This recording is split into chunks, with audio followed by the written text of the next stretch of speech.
البدع والأهواء، أهل البدع العقائدية وأهل البدع السياسية. نقول بيننا وبينكم السلف، بيننا وبينكم الكتب، كان فيقول البدع بيننا وبينكم.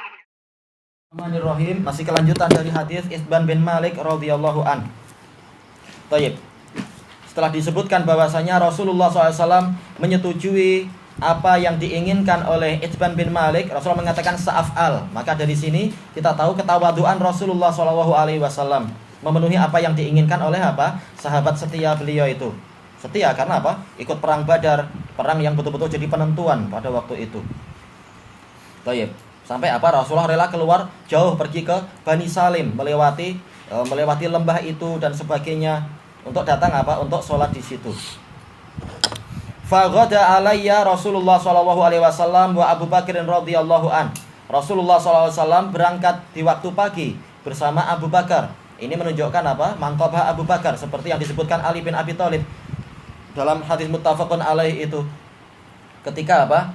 Ketika menjelang kematiannya Umar, Ali masuk kemudian menghibur Umar, menyebutkan semoga Anda selalu menjadi penyerta Rasulullah di surga sebagaimana Anda selalu menyertai Rasulullah di dunia. Saya terlalu sering mendengar Rasulullah bersabda, dakhaltu ana wa Abu Bakar wa Umar, kharajtu ana wa Abu Bakar wa Umar. Rasulullah selalu menyebutkan itu. Saya masuk bersama Abu Bakar dan Umar, saya keluar bersama Abu Bakar wa Umar. Selalu apa? Anda berdua disebut, Anda dan Abu Bakar. Ya, ini salah satu bukti. Ketika Rasulullah pergi ke sana pun Abu Bakar menyertai, menemani.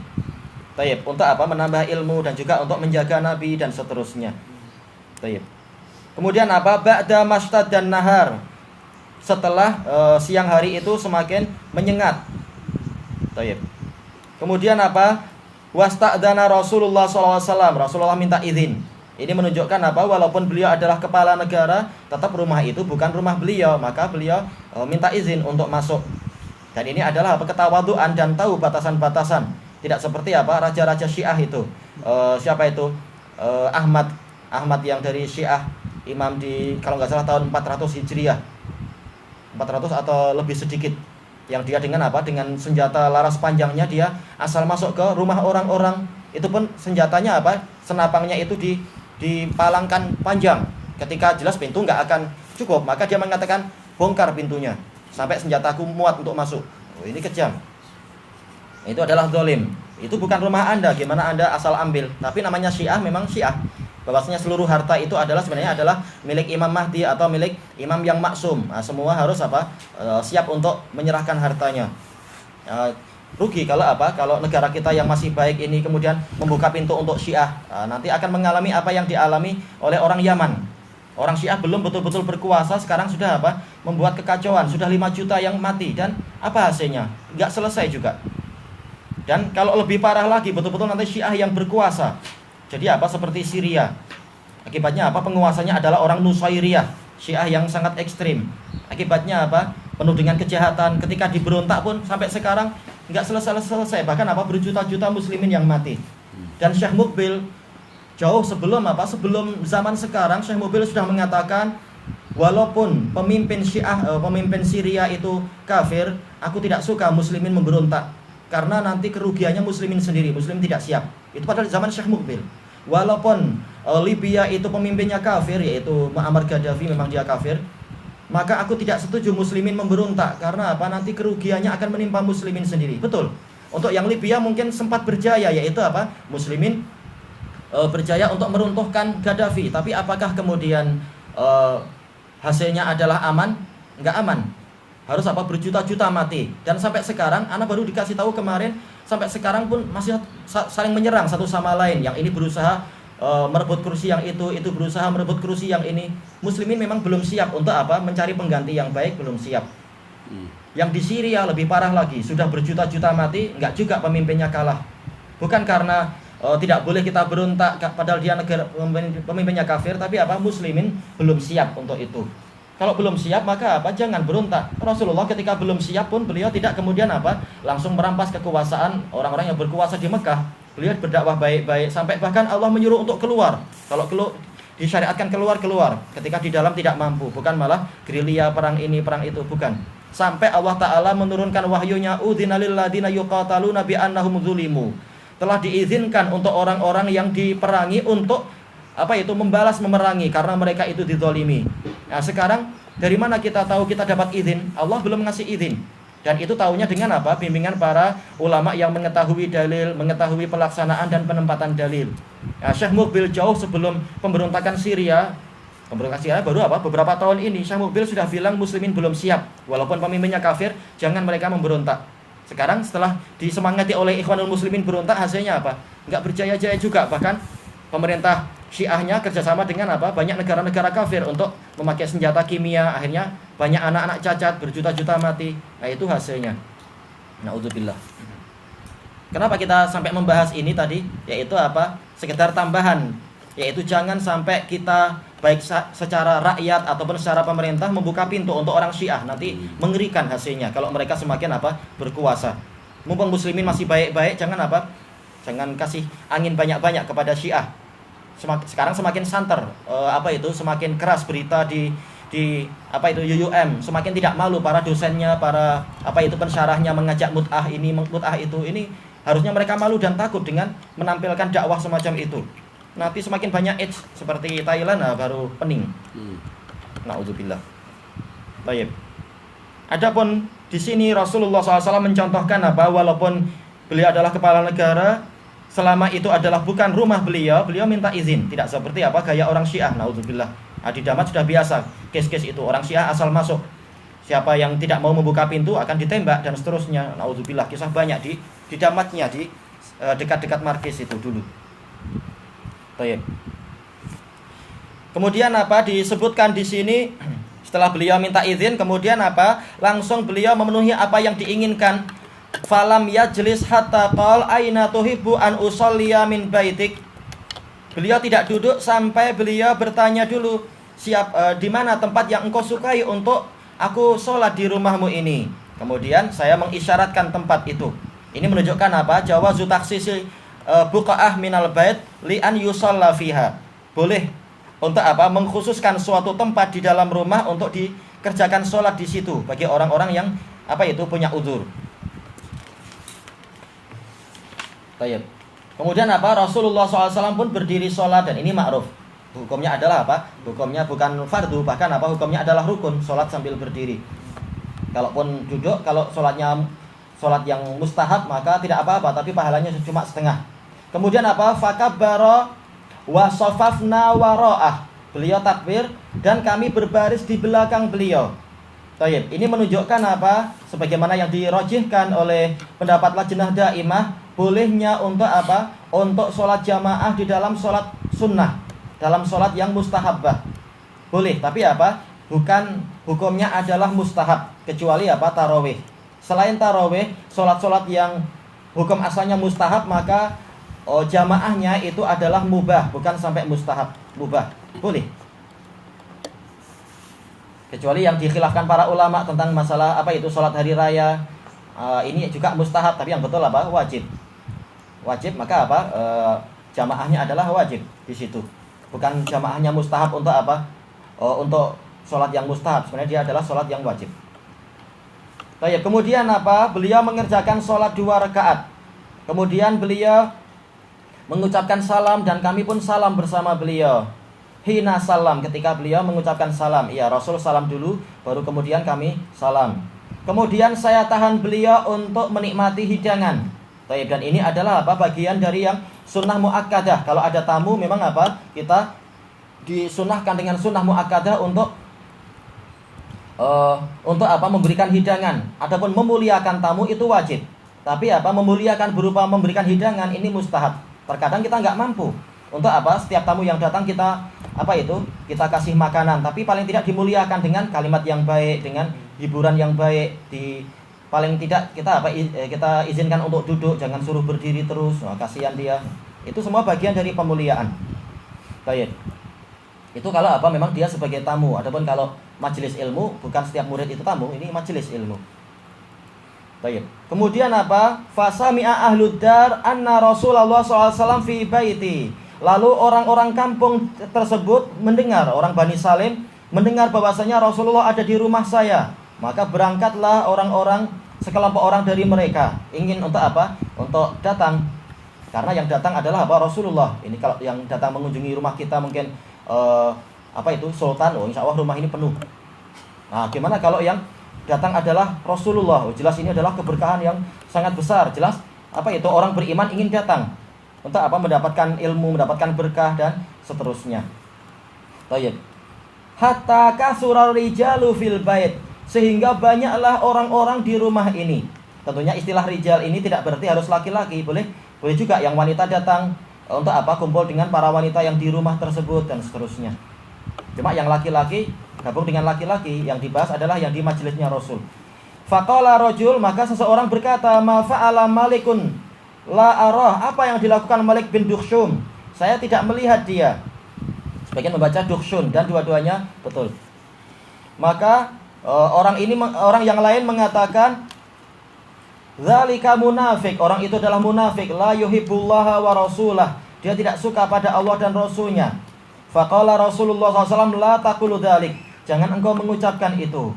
Baik, di sini diambil faedah sebagaimana disebutkan oleh sebagian pensyarah, yaitu apa?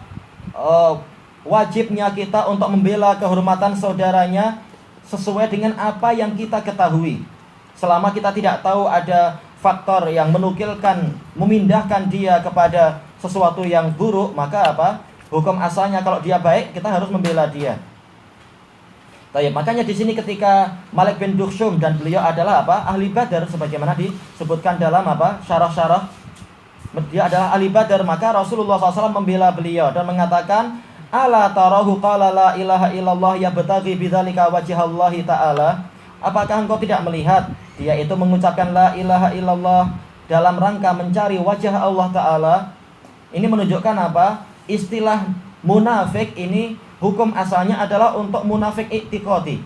Makanya Rasulullah tidak mengatakan bukankah dia orang jujur, bukankah dia orang yang amanah, bukankah dia itu orang yang tidak pernah menyelisihi apa yang dia janjikan. Enggak.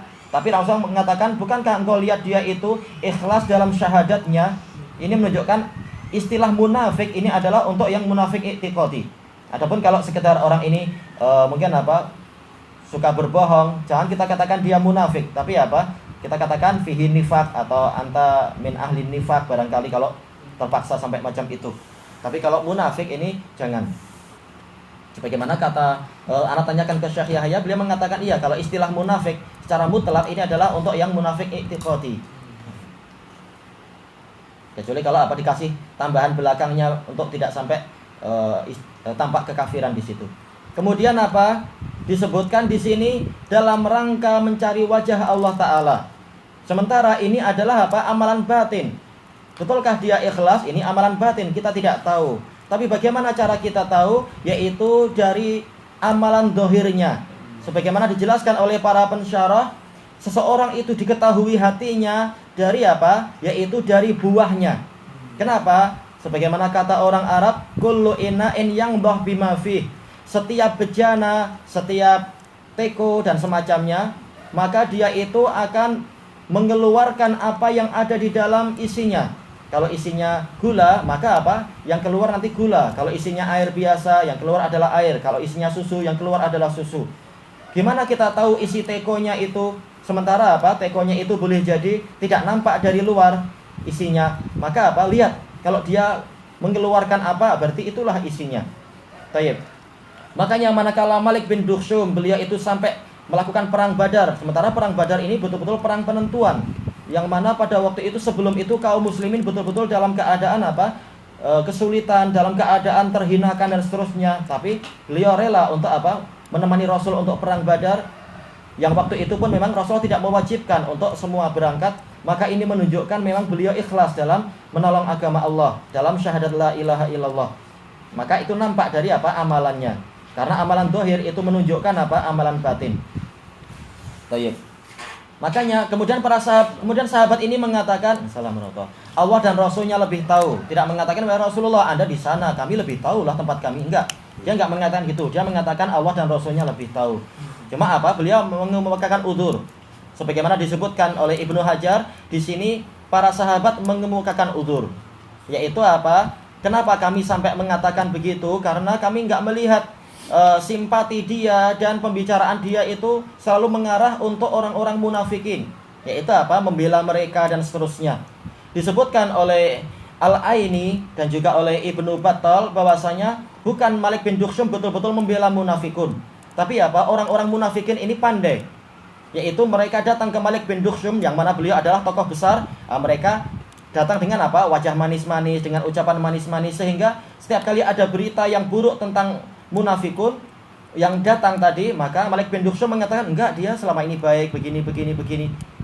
Yaitu apa? Beliau menilai semata berdasarkan apa yang ditampakkan kepada beliau. Nah, orang-orang yang tidak paham menyangka apa? Beliau ini selalu membela munafikun.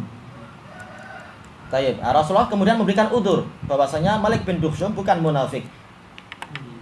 Taib. Cuma apa? Apakah di sini Rasulullah Shallallahu Alaihi Wasallam menyalahkan para sahabat? Oh, kalian keliru dengan metode penilaian kalian? Enggak. Dijelaskan oleh Syekh Yahya ketika membahas hadis ini, beliau mengatakan Malik bin Dukhsyum tidak terselamatkan kecuali dengan apa? Tansis dari wahyu. Yaitu apa? Rasulullah SAW menyebutkan dia syahadatnya itu ikhlas.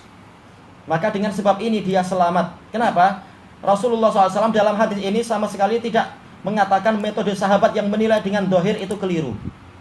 Sementara apa? Para sahabat menilai dengan dohir. Dohirnya selalu dia membela munafikun. Maka kami katakan dia munafik juga. Rasulullah tidak mengatakan kalian keliru di dalam metode penilaian. Cuma apa? Hasil kalian yang tidak betul. Karena apa? Dia bukan munafik. Metode kalian tidak salah, cuma apa? Kalau kesimpulannya adalah dia munafik, keliru. Karena apa? Dia orang yang lillahi ta'ala, orang yang apa itu betul-betul syahadatnya adalah karena mencari wajah Allah. Kata Syekh Yahya, intinya adalah apa? Bahwasanya Rasulullah SAW tidak menyalahkan metode sahabat yang menghukumi seseorang sesuai dengan dohir ucapan dan dohir perbuatan.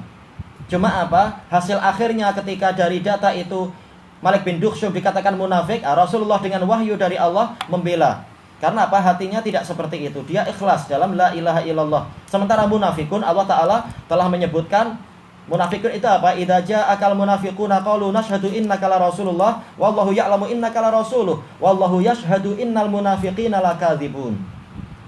Yaitu apa? Ketika datang kepadamu orang munafikun mengatakan kami bersaksi bahwasanya engkau benar-benar utusan Allah. Allah tahu memang engkau adalah utusan Allah, tetapi Allah bersaksi bahwasanya munafikun itu dusta.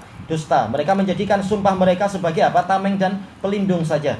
Sementara ini menunjukkan Malik bin Dukhsyum bukan munafikun karena dia syahadatnya betul-betul ikhlas, bukan dusta. Tayyib. Makanya para ulama di syarah-syarahnya menyatakan bahkan hadis ini termasuk dalil tentang apa? Wajibnya menghukumi sesuai dengan dohirnya. Selama dohir itu tidak bertentangan dengan wahyu, maka dohir itu yang betul. Tayyib.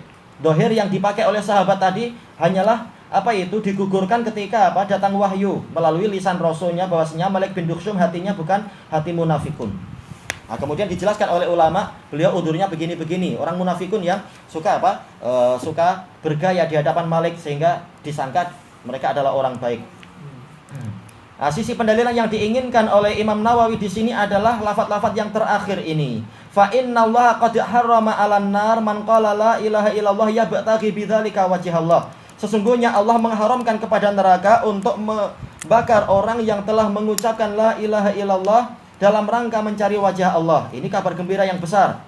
Yaitu apa? Walaupun dia banyak dosa, walaupun dia itu banyak kedurhakaan, asalkan syahadatnya itu ikhlas mencari wajah Allah, maka neraka akan haram untuk memakan dirinya. Cuma dalil-dalil yang lain menunjukkan banyak juga orang-orang yang durhaka masuk ke dalam neraka, walaupun apa? Tidak sampai dia kafir. Ini menunjukkan bahwasanya pengharaman tadi itu ada dua macam. Yaitu apa? Tahrimun mutlak dan tahrimun nisbi.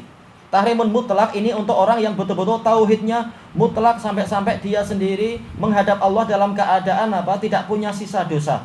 Maka pengharaman neraka pun mutlak, betul-betul sama sekali dia diharamkan untuk apa? Untuk disentuh oleh api neraka. Bahkan kalau betul-betul tauhidnya sempurna, sampai-sampai apa? Dia nggak akan dihisab. Yang betul-betul tauhidnya sempurna sampai-sampai apa? Tawakalnya pun sempurna, masuk surga tanpa hisab, tanpa azab. Itu lebih tinggi lagi tipe tauhid dia. Adapun kalau dia datang membawa tauhid tapi juga membawa dosa-dosa, maka berarti apa? Berarti pengharaman neraka tadi bukan pengharaman yang mutlak tapi nisbi. Dari sudut pandang kekekalan memang dia haram untuk kekal dalam neraka, tapi dari sisi hukuman tetap dia itu akan apa? Terancam oleh hukuman. Tapi suatu saat dia akan apa? Keluar dari neraka dan masuk surga. Tayyib ilahuna wallahu a'lam.